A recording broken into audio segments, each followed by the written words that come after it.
Salam damai dan sejahtera bagi kita semua. Bapak Ibu jemaat Tuhan yang berada di rumah-rumah, kita pada ibadah rumah tangga di hari Rabu tanggal 27 ini, sekarang ini, kita akan membaca Alkitab firman Tuhan di dalam Amos pasal 2, ayat 4 sampai 5. Amos pasal 2 ayat 4 dan 5. Mari Bapak Ibu kita persiapkan Alkitab kita.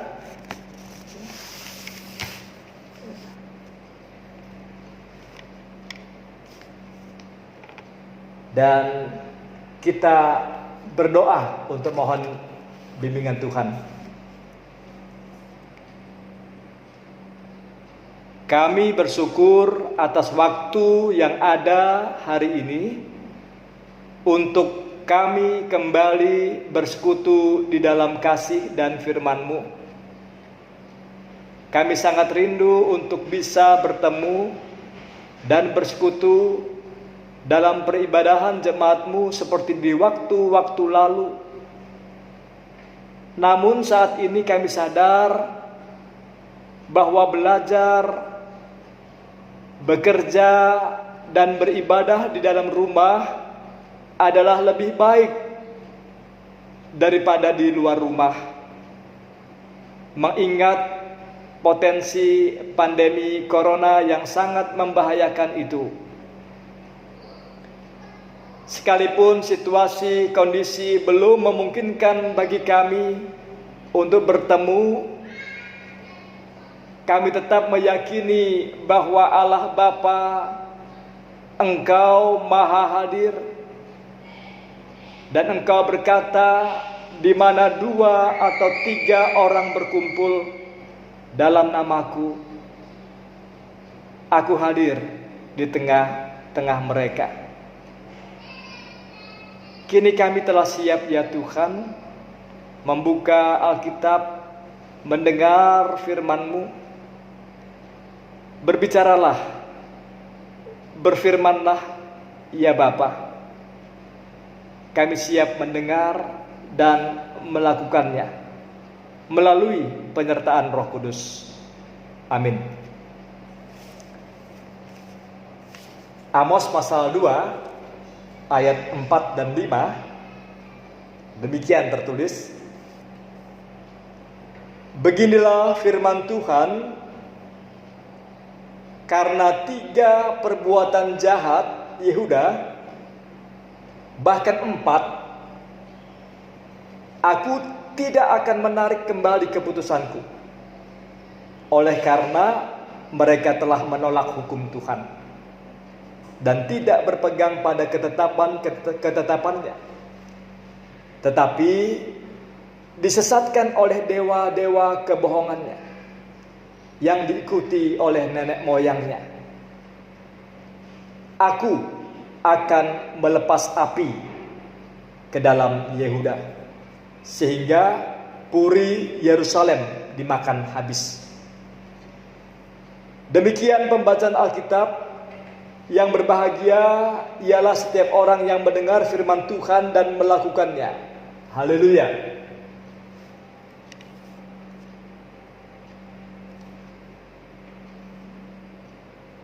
Bapak Ibu, saudara-saudara yang berada di rumah, masih hangat dalam ingatan perenungan firman Tuhan pada ibadah Minggu tanggal 24 lalu, 24 Mei, dari Yoel pasal 1 tentang seruan ajakan Nabi Yoel kepada tua-tua umat Israel di Yehuda untuk bertobat, berbalik kembali ke jalan Tuhan, untuk hidup taat dan setia kepada hukum titahnya.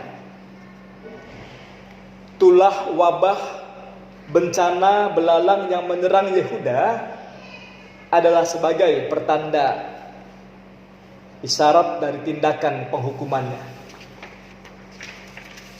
Bapak Ibu saudara-saudara, Tadi kita telah membaca, mendengar firman Tuhan di dalam Amos pasal 2 ayat 4 dan 5. Nampaknya berita Amos ini ada kemiripan dengan seruan berita yang disampaikan Nabi Yoel, yakni tentang penghukuman Allah bagi Israel, bagi bangsa-bangsa yang hidup di dalam pemberontakan dan kejahatan. Bisa jadi masa zaman di mana Nabi Yoel hidup dan bernubuat sejaman dengan Amos hidup dan bernubuat, sekitar tahun 800 sampai 700 sebelum Masehi. Salah satu ciri kesamaannya adalah kedua nabi tersebut sama-sama memberitakan tentang hari Tuhan, yakni datangnya waktu, masa, zaman di mana Tuhan bertindak menghukum Israel agar umat bertobat kembali kepada jalan-jalannya dalam ketaatan, kesetiaan pada titah hukumnya. Dengar kata Yoel, atau dengar apa kata Yoel di pasal 1 ayat 13 dan 15. Lilitkanlah kain kabung dan mengeluhlah hai para imam. Merataplah hai para pelayan mesbah. Sebab sudah ditahan dari rumah Allahmu korban sajian dan korban curahan. Kumpulkanlah para tua-tua dan seluruh penduduk negeri. Wahai hari itu, sungguh hari Tuhan sudah dekat. Datangnya sebagai pemusnahan dari Yang Maha Kuasa. Bukankah di depan mata kita sudah lenyap makanan, sukaria dan sorak-sorai dari rumah Allah kita? Dan dengarkan juga apa kata Amos di pasal 5 ayat 18. Bapak Ibu bisa baca itu, Amos 5 ayat 18. Celakalah mereka yang menginginkan hari Tuhan. Apakah gunanya hari Tuhan itu bagimu? Hari itu kegelapan, bukan terang. Hari itu kegelapan, bukan terang. Saudara, kembali kepada teks pembacaan Amos 2 ayat 4 dan 5 tentang hukuman atas Yehuda. Di ayat-ayat ini Amos memperkarakan kejahatan yang dilakukan Israel Yehuda. Amos menunjuk pada sikap perilaku hidup Israel yang jahat di mata Tuhan, yakni katanya, beginilah firman Tuhan, karena 3 perbuatan jahat Yehuda, bahkan 4, aku tidak akan menarik kembali keputusanku. Oleh karena mereka telah menolak hukum Tuhan dan tidak berpegang pada ketetapannya, tetapi disesatkan oleh dewa-dewa kebohongan yang diikuti oleh nenek moyangnya, aku akan melepas api ke dalam Yehuda, sehingga puri Yerusalem dimakan habis. Jelas sebab mengapa Nabi Amos memberitakan firman Tuhan yang murka dan menghukum. Pasti ada sebab-sebabnya. Orang bilang tidak ada asap kalau tidak ada api. Jadi Jika Israel mengalami berbagai peristiwa yang menyengsarakan dan menyakitkan, pasti itu bukan kebetulan, melainkan apapun kejadian peristiwa hidup umat Israel selalu mengandung arti, mengandung pesan, berita, makna, yakni Allah sedang berperkara dan mendidik umatnya untuk kembali hidup menurut jalan-jalan hukumnya. Yehuda dan Israel memang adalah umat pilihan Allah. Tetapi jangan lupa mereka juga akan dihukum karena dosa-dosa mereka. Tak ada istilah anak emas. Jika anak itu berbuat salah, melanggar, melawan, memberontak, hidup tidak taat dan tidak setia pada hukumnya, ya siap menerima konsekuensi akibat dari apa yang diperbuatnya. Tentu dalam logika cara berpikir kita manusia saat ini, hal itu pun berlaku di dalam hidup keseharian kita di tengah masyarakat. Bahwa di negara ini tidak ada seorang pun yang kebal dari hukum. Memang sekali-kali ada juga orang yang terlindungi dari jerat hukum. Sekalipun sudah korupsi dan berbuat jahat, namun pada prinsipnya di mata hukum semua orang sama diperlakukan. Jika ada yang terlihat istimewa, itu namanya kejahatan berjamaah. Itu namanya konspirasi. Dan siapapun yang bermain dengan kejahatan, termasuk kejahatan berjamaah, kejahatan bersama-sama, kejahatan rame-rame, konspirasi, maka pada waktunya pun akan terungkap, tercium bau aroma busuknya dan terhukum juga. Ingat, para pelaku tindak korupsi di Indonesia yang tertangkap bukan hanya kelas teri, tapi juga kelas kakap.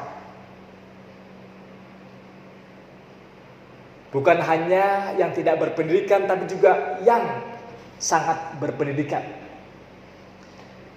Jadi sepandai-pandainya tupai melompat akan jatuh juga.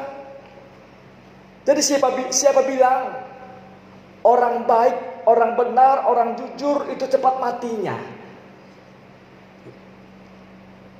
Atau orang sabar katanya cepat matinya. Dan orang bengis, orang begal, orang jahat, orang sadis panjang umurnya. Dari mana rumusnya itu? Tidak ada. Tidak ada dong rumus seperti itu. Karena pada waktunya hukum jugalah yang berbicara. Hukum jugalah yang bertindak. Ada yang tertangkap basah, ada yang tertembak, ada yang dipukuli dan dibakar massa, ada yang sakit-sakitan,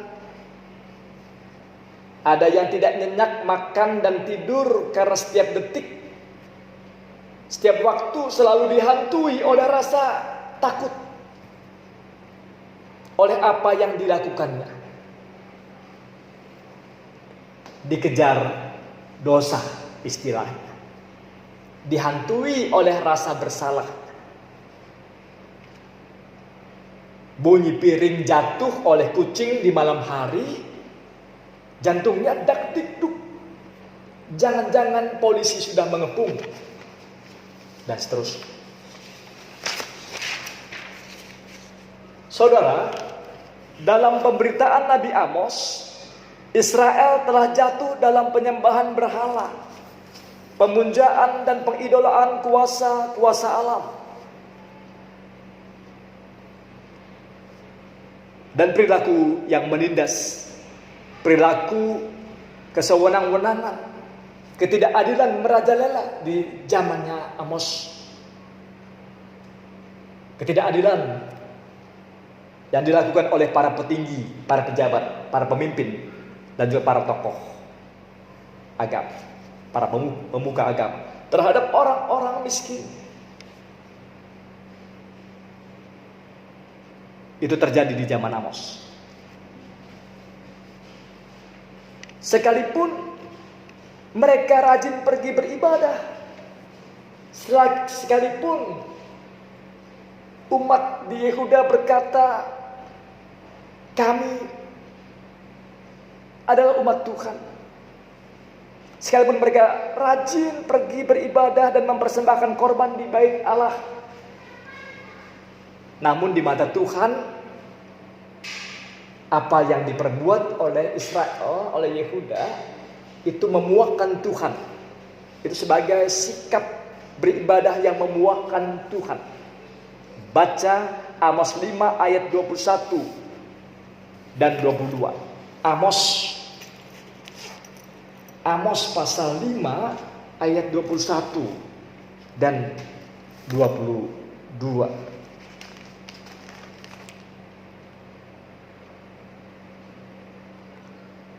Katanya begini, kata firman Tuhan melalui Amos, aku membenci, aku menghinakan perayaanmu, dan aku tidak senang kepada perkumpulan rayamu. Sungguh apabila kamu mempersembahkan kepadaku korban-korban bakaran dan korban-korban sajianmu, aku tidak suka. Dan korban keselamatanmu berupa ternak yang tambun, aku tidak mau pandang. Jauhkanlah daripadaku keramaian nyanyian-nyanyianmu, lagu gambusmu tidak mau aku dengar. Tetapi biarlah keadilan bergulung-gulung seperti air, dan kebenaran seperti sungai yang selalu mengalir. Itu firman Tuhan. Saudara, bercermin dan merenungkan pemberitaan Nabi Amos, saat ini kita selaku jemaat, selaku umat Tuhan, patut untuk memperhatikan sikap perilaku hidup keagamaan kita. Saleh ritual, rajin ke gereja, rajin bernyanyi memuji Tuhan, rajin mempersembahkan persembahan di gereja, rajin dalam kegiatan-kegiatan peribadahan jemaat, tidak ada artinya tanpa kesalehan sosial, tanpa kepedulian sosial, tanpa keadilan dan kebenaran pada hukum Tuhan. Maka segala bentuk kesalehan hidup bergereja, ibadah kita akan menjadi sia-sia dan hanya menimbulkan kemuakan hati Tuhan. Katanya, kata firman, sebagaimana yang dikatakan dalam firman Tuhan, aku benci pada perayaan, aku menghinakan ibadah, nyanyian dan persembahan. Tapi biarlah keadilan dan kebenaran bergulung-gulung. Saudara, antara umat Israel dan kita sebagai umat Tuhan di masa kini tidak jauh berbeda.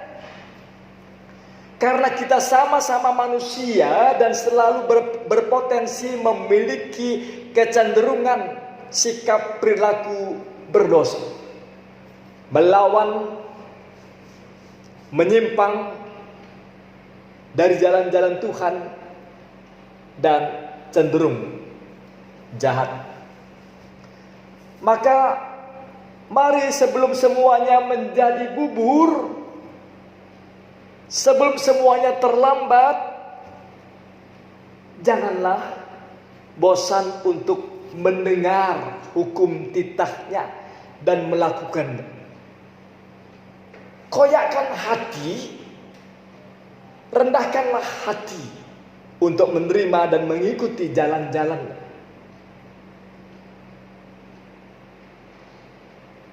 Kita tahu tentu apa jalan-jalannya. di dalam firman-Nya, di mana Yesus Tuhan kita pun berkata dalam hukum yang patut kita perhatikan di Matius pasal 22 itu, hukum kasih itu. Kasihilah Tuhan Allahmu dengan segenap akal budimu dan segenap hatimu dan segenap jiwamu, dan yang sama juga dengan hal itu, kasihilah sesamamu manusia. Dan jangan di antara kita yang punya pretensi atau anggapan diri lebih benar, lebih baik, lebih saleh dari lain. Tetapi baiklah tetap rendah hati, tetap merasa miskin di hadapan Tuhan. Merasa miskin artinya apapun yang kita punyai, apapun yang kita klaim sebagai kebenaran kita, apapun perasaan kita, anggapan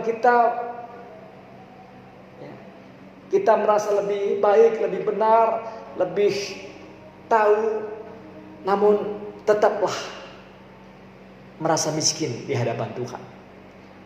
Seperti yang dikhotbahkan Yesus juga di Matius pasal 5. Matius pasal 5. Khotbah Yesus tentang berbahagialah. Ya, kita bisa baca itu. Berbahagialah orang yang miskin, karena mereka akan, kita baca supaya tidak lupa itu. Matius 5 ayat 3. Berbahagialah orang yang miskin di hadapan Allah, karena merekalah yang mempunyai kerajaan surga. Tentu arti miskin tidak harus ditafsirkan dengan miskin materi atau kemiskinan sosial, kemiskinan harta benda, kemiskinan ekonomi, kemiskinan lahiriah, tetapi hendaklah kita merasa miskin atau tetap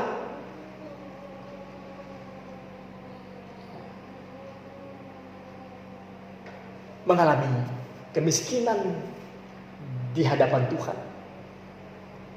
Artinya sebenar-benarnya kita, sesaleh-salehnya kita tetap bergantung pada Tuhan. Bergantung pada kemurahan kasih Tuhan.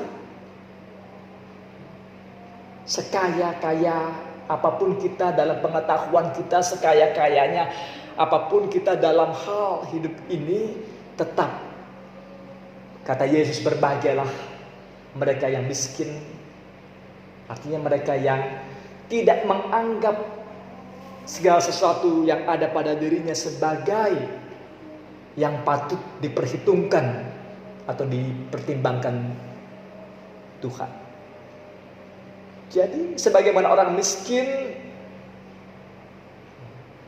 sikapnya hanya berserah dan berserah, bergantung kepada Tuhan. Demikian juga kita.